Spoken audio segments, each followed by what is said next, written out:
Okay, guys, this is part of the Minister for Men's Behaviour Change series. Let's see what we got. So there's Who is it? My mom! This man has just been told that his wife has been murdered. However, he never could have expected that it was his daughter that was responsible. Okay, guys, please subscribe to the Pro Theologist and Pro Brick exclusive YouTube channels. This doesn't look good, guys. Wife and daughter got into an argument. She's going to jail forever. Wife's dead. Alice too. On March 3rd, 2020, Ohio police responded to a 911 call at an address in Akron and found Brenda Powell on the floor of her kitchen with 30 stab wounds in her neck. Her daughter, Sydney, was in the house at the time and told police this was a home invasion turned brutal murder. But even though Sydney was injured as well, there were still questions left unanswered. Things weren't adding up for the cops. Brenda was on the phone with one of Sydney's college professors at the time she was attacked, and during that call, she suddenly started screaming before the phone went dead. When he called back, the voice on the other end of the phone claimed to be Brenda, but the college professor knew this was a lie and suspected Sydney was pretending to be her mother. Fearing the worst, he called 911 and the first responders arrived in no time.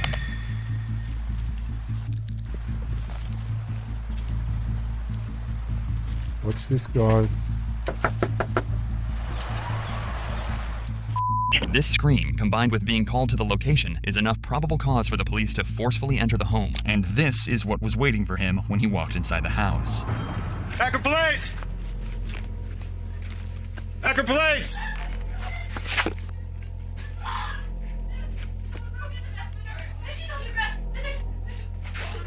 Where's your mom at? Okay, stay right here. No, there's so much blood. No, please! Mom! Man! She's not going now! No! Stop! I gotta figure out what's going on. Can you sit down? R9, get that 32 rolling here quick. We got a female down, blood all over the place. Sergeant Smart, you just got crime scene. Take her outside. She's blood all over. Secure the scene. She looks like a 22. She looks like she's been down for a while. There's blood all over the place. There's a knife by her head and stuff like that. There's a huge pool of blood. No, I think she just walked in on it. There's a broken window in the back.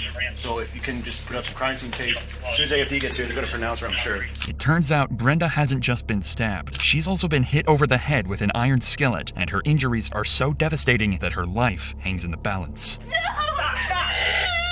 Hold on, we gotta figure out what's going on. Okay, so we've got a hyper-hysterical daughter. Now you got to take into mind she's killed her mother. So take this into mind. Is she gonna be okay? Come on. Come on. Dr. She needs to cooperate Insanity, with if me, you'd like alright? to subscribe to this I love my channel. dad. Huh? I love my dad. What happened? What's going on? Okay, I'll open it back What's going up. on? We heard a bang. Okay, listen to the lies. She told me to get out, and then I heard screaming. So I came back, and she was on the ground. Okay, you heard a I ran out bang. back. There was a big someone broken. Listen to the What is your name? lies. Sydney. Are you cut?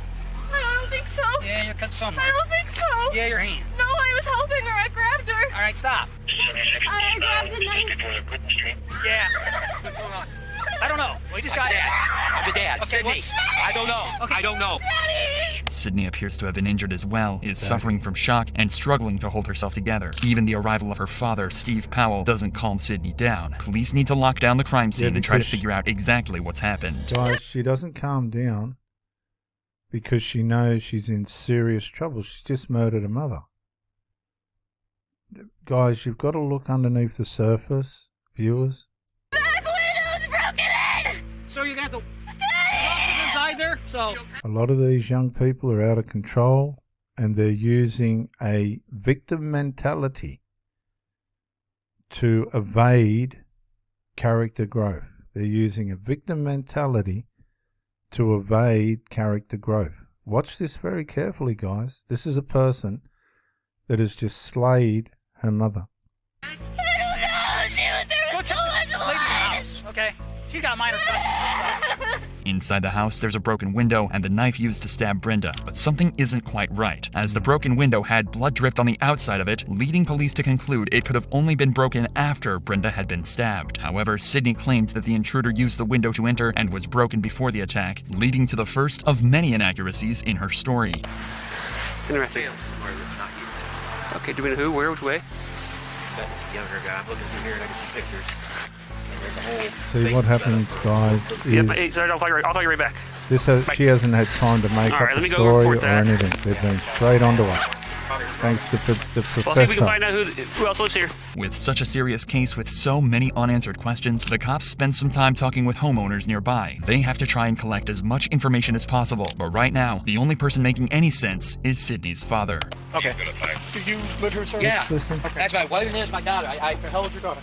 She'll be 20 in March. She's 19. Is she coming Okay, out? so she's an adult. Not yet, sir. Just hang up.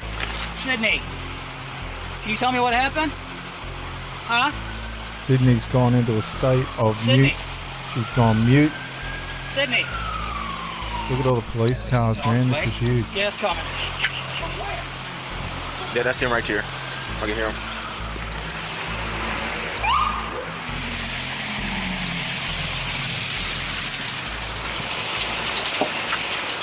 Hey, Bob. Hey, down there. While trying to piece this puzzle together, police speak to Steve Powell and one of Sydney's friends down at the station, in the hopes that they may be able to help them shed some light on exactly what happened. But unfortunately for Steve, he has absolutely no idea Sydney is the attacker, or even worse, that his wife is in critical condition at the hospital and likely won't survive, something detectives will have to break to him sooner than later. Who'd you get a call from? Yeah, got a call from him. Oh, okay. He said there was a call, went out, a distress call from the University of Mount Union where my daughter was going, and said, female in distress. I said, well, that's funny because Brenda's there, my wife. So I called Brenda, and it rings and rings and rings. Oh, no answer. I call Sydney back, rings and rings and rings. No answer.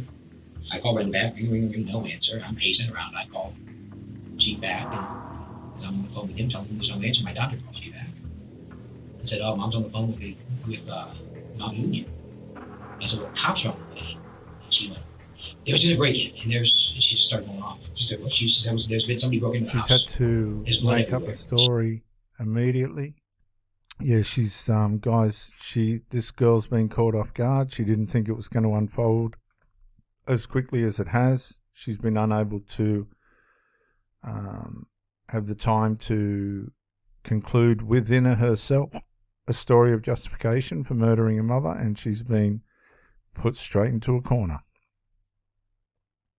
She was hysterical and crying. So at first, when you talked to her, she said your wife is on the phone with Mount Union. Yes. And Yes. And as soon as I said, cops are on the way, the hysteria started. Is she still attending? Well, as far as we knew up until today, yes, but apparently not for the last, I don't know, maybe a couple weeks. What Sydney hadn't told her parents was that she'd been kicked out of college weeks before this happened, and had been lying to them ever since. But she did tell her Okay, so now we're starting to see a trail of dysfunction, severe dysfunction. friends, including Lauren, who lived in the same dorm. Now, we understand that Sydney was your roommate at Mount Union? Yes, she was for last year and then this year until she left. And so you've been friends ever since your sophomore freshman year at St. B? Mm-hmm. You go over each other's houses, everything like that? Yep. Well, she started off in exercise science freshman year, her first semester, but then she didn't like the classes, so she switched over to psychology and sociology, but then she didn't really like that, so this year she switched to education, and then she didn't like that either, and that's one of the reasons she left, is because she really couldn't find what she liked. I think she struggled in her classes. I don't think her grades were the best, but she didn't really tell me that, because I wasn't really struggling. I think she kept a lot of stuff hidden, because when we were just talking or with our friends, she always seemed happy. Like, she seemed okay, like I said, I couldn't tell.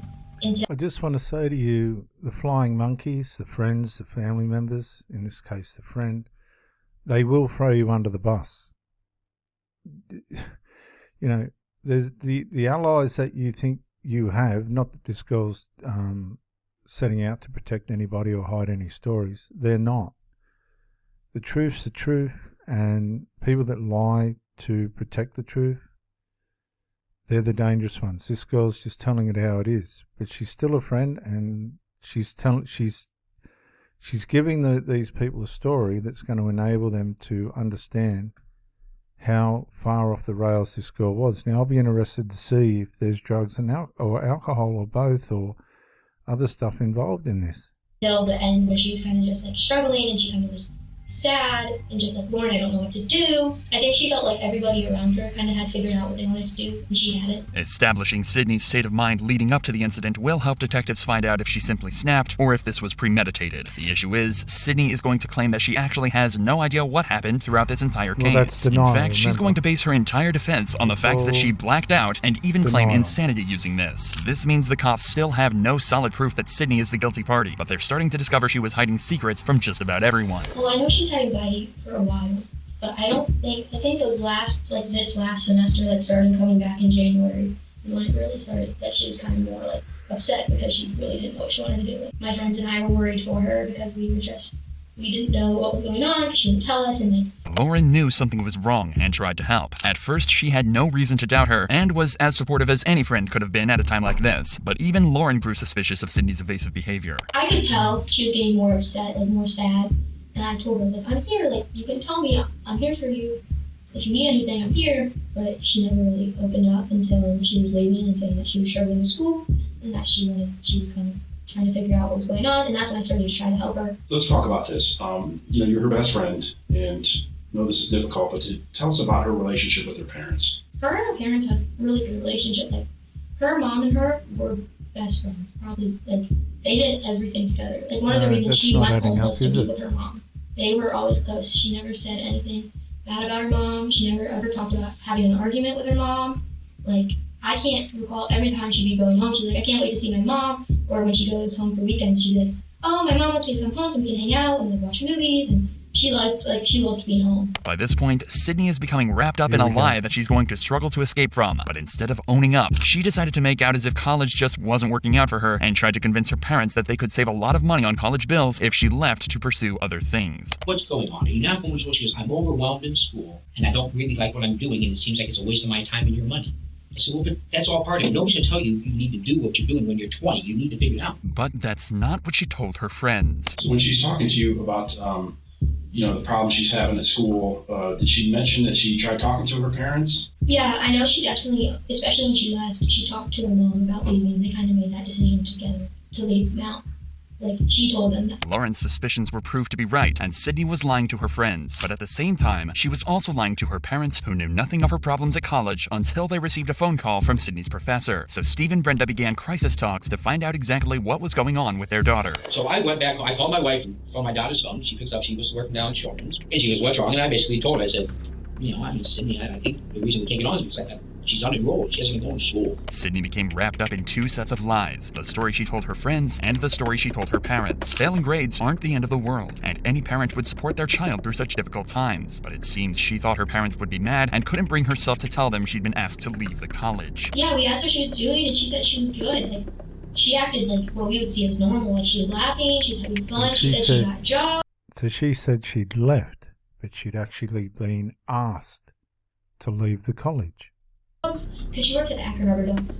She's worked there for a couple seasons, so she was going to go back there. And then she also said she was looking for another job, and like everything was good, and she was trying to figure out like next year and all this stuff, and she was going to talk to her parents about housing, trying to come back to Mount. Once she got to Mount Union, or anytime actually, did Sydney ever drink alcohol at all, or she did? Yes, okay, here we go. Okay, so she drank alcohol. She liked to drink.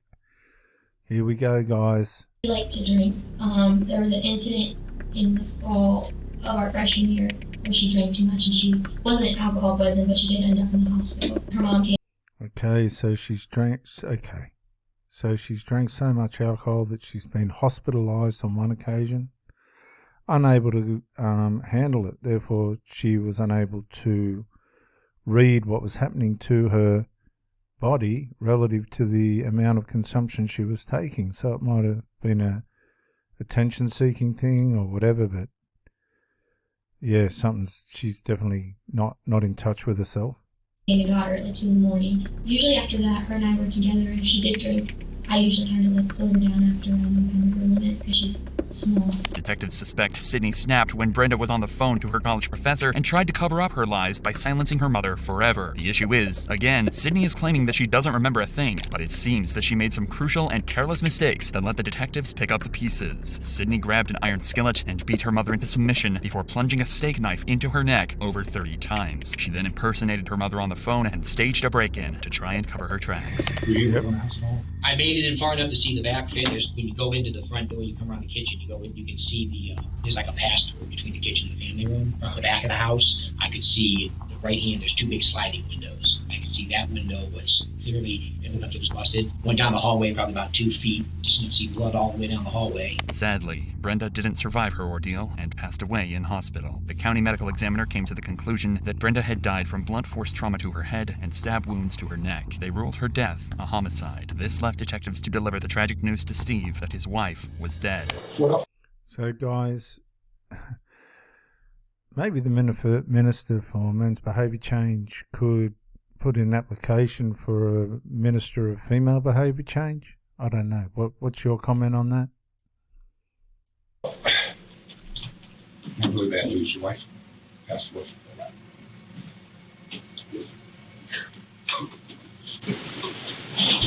Detectives investigated Sydney's claims that an intruder was responsible, but their findings didn't seem to match her story, and the evidence was painting a different picture altogether. This left detectives with one final devastating task to carry out, telling Steve that his own daughter killed his wife. What happened? I don't think someone broke into the house. I don't know if your wife and daughter got into an argument, got physical. I mean, the window was broken, but there's no forced entry into the house. Did your wife and daughter ever have like really heated? No. Arguments? No. This is not possible. Your son's outside, but he doesn't know what's going on. My son's here? Yes. Would you like one of us to just go be with your son? I don't know. I don't know. Take your time. There's no rush for anything. It's simply impossible to imagine the turmoil Steve must be going through at this moment. His wife murdered and his daughter the main suspect. Finally, Steve realizes the detectives might be right, leaving him to deliver the news to his son. Clearly they think Sydney did this. I lost 2. She's going to jail forever. Wife's dead. You know, they're going to do everything they can to make sure that they find out exactly what happened. Nothing's definite as of yet. They still have to do their investigating. Where's Andrews? He sit out there by himself, or is he with? Well, yeah, I don't want anybody in here with me. I don't want anybody. I just want me and him. That's legal. I don't care. Yeah, you don't want any of I that? don't want any of you. No, I just want you to do it. Absolutely. You just kind of get it when you're ready, okay? You admit They don't know. They haven't told me.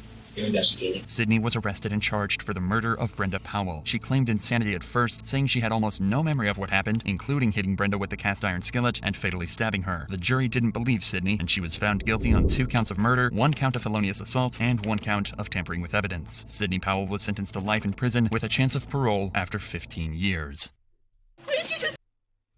Well, guys, make your comments, leave them in the in the comment section. I don't know how you respond to that. Very unfortunate. If you haven't already, subscribe to the channels, Parapsychologist, Public Exclusive, for more of this content. Shocking.